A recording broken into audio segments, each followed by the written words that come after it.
Hey and welcome to the channel. Today I would like to share with you 9 habits that I think will help you live a happier life and just make you a happier person overall. And actually there are 10 tips. There's a bonus at the end that is actually one of my favorites, so I hope you stick around for that one.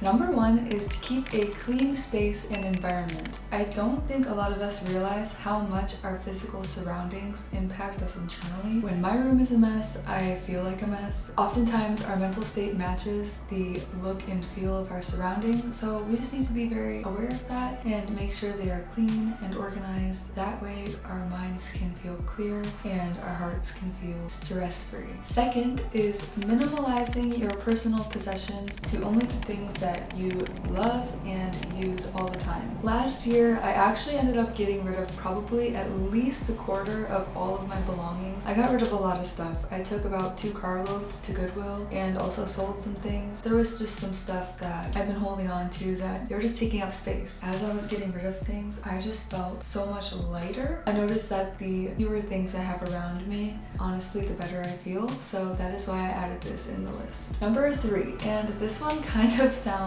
cheesy, kind of like a cliche, but it actually can help, and that is to just smile more, be more cheery, and just tell yourself that you feel happy. In some situations, happiness can be a choice, and you can decide to feel happy in whatever situation that you're in. So this is just a reminder of that. Just that little smile, just that little reminder to yourself, I'm happy where I'm at, is enough sometimes. Number 4 is super effective. Writing down at least 1 to 5 things that you're grateful for that day. Writing down things that you're grateful for from that specific day, it really helps you be grateful and happy for the present moment. For example, I'm really grateful for my morning matcha today. Just something as small as that can be really effective, and you start to notice more little things throughout your day that you're grateful for. You start to have a more overall sense of gratitude and happiness. It becomes easier to spot the good things rather than the bad things. Number 5, do not compare, only observe. Don't compare yourself or your life experience to anybody else's, because you're the only person who's actually living as yourself every single day. Give yourself grace. Nobody else knows exactly what you're going through. They might understand in the sense that they have their own things that they're going through, but nobody is ever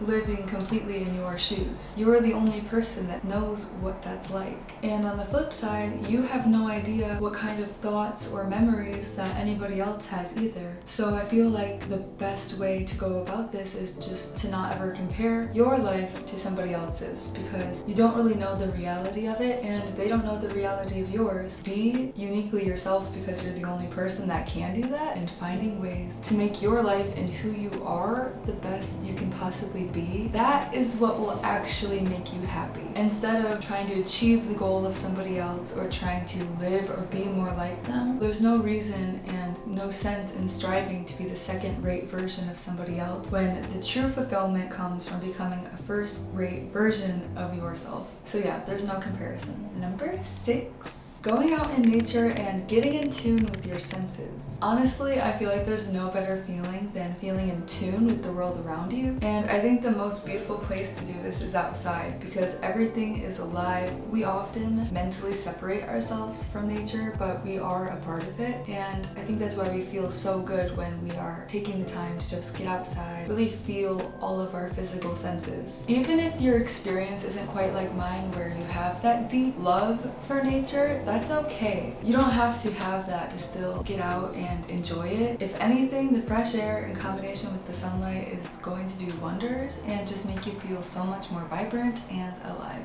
Number 7, make more social connections with good people. Even if you're an introvert, we are still human, and it is human nature to want to have some sort of connection with other people. And I honestly believe that it's healthiest to get in contact with at least one person every now and then that you really trust and is a really positive person to be around. It doesn't have to be like a big commitment either. You don't have to spend the whole day with somebody. Just go get lunch with them or go watch a movie. That's another activity where you you can just chill and be with a friend or somebody that you trust and are comfortable around, where you don't have to make it this big social event. It's really important to have some sort of physical and in-person contact with people, especially when online internet connections can be really prominent. I know I'm saying that as I'm talking to you, through a screen, but it's still important to make sure that you have in-person friendships and relationships. Number 8. Find a hobby. It can be hard to decide what to actually spend your time on when you're not working. A lot of times we spend so much energy and time on work that when we get home, we don't want to do anything. We just want to lay in bed and watch TV, which can be fun. It can be a good thing to do, but just spend like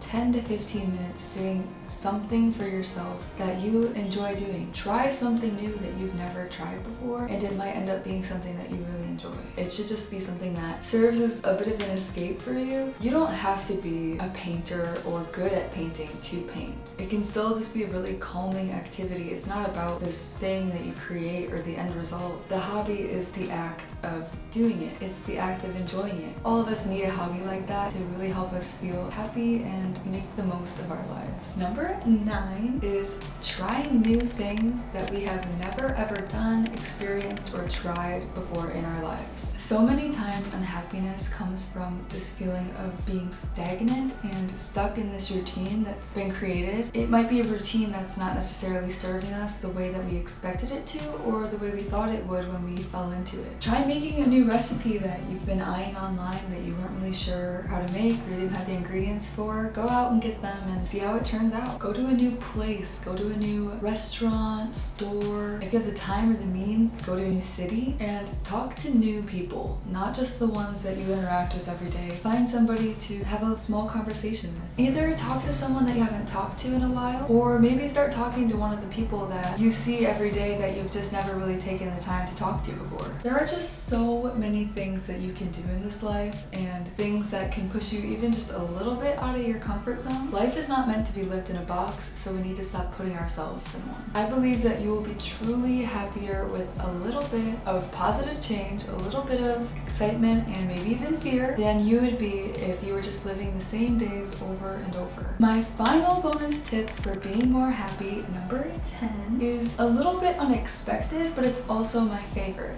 And that is seeing something through to the end. You may hear that and wonder what the heck I'm talking about, but we get a lot of satisfaction as people seeing something through from the beginning to the end. But a lot of times we get into projects, and for whatever reason, we don't end up seeing it through. Start a super small project or just a task that you can easily and feasibly start and see all the way through to the end product.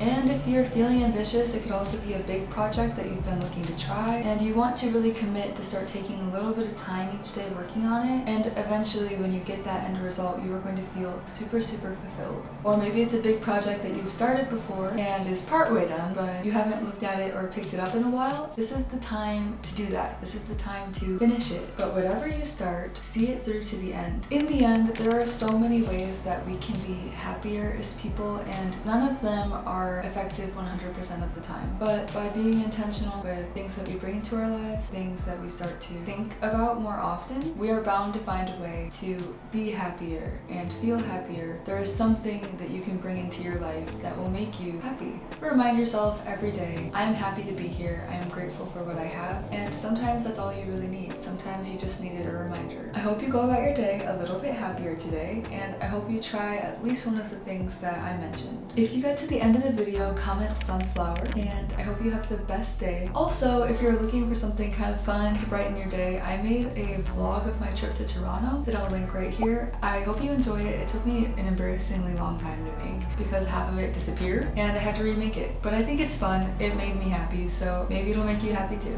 Once again, I hope you have the best day, and remember that you can do absolutely anything. I'll see you next time. Cause I got you like you got me, and I'm with it if you with it. Committed, committed, committed. So please don't be scared.